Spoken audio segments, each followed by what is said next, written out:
Hi and welcome to this Blueberry Markets video update with me, John Kibler, head currency analyst. In this video we're going to take a look at pound yen, as we could be seeing a little bit more downside to the market. We've seen a really big drop in the stock markets currently, and that's due to the volatility index rallying quite significantly at the moment. So we started to see the market move into a more risk off sentiment, which is causing the likes of the dollar and the yen to gain strength. Now, looking at that market, looking at that situation, what I looked at was pound yen, and if we just go down into a 4-hour time frame, we can see that price has continued to break these lows now, and it looks to me like we could be seeing a little bit more downside if we get a pullback. Now, a couple of different areas that I'm looking for. The first one is going to be this previous structure here where price is heading towards now, and the second is going to be this area here where the market recently broke to the downside. So a couple of different areas to watch here for continuation trades.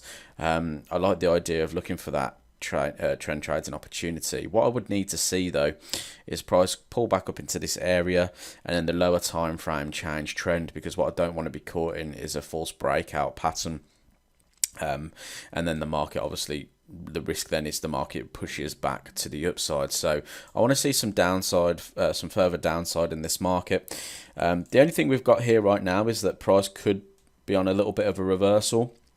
When we see these kind of large candlesticks form, sometimes we can see a decent sized pullback, and if I actually go down to the 15-minute time frame here, you can see that price came down into the S2 pivot point, and price has just rejected in and around here, and we're starting to see that pullback now. But the levels that I'm interested in, first one is back up here, and the other one was around about down here, which is around about that S1 area.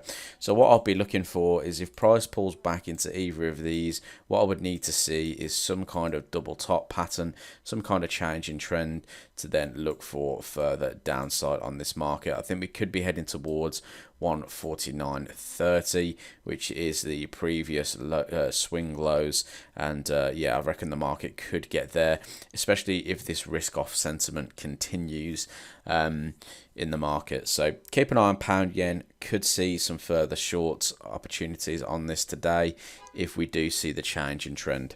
Thanks for watching. Speak to you soon.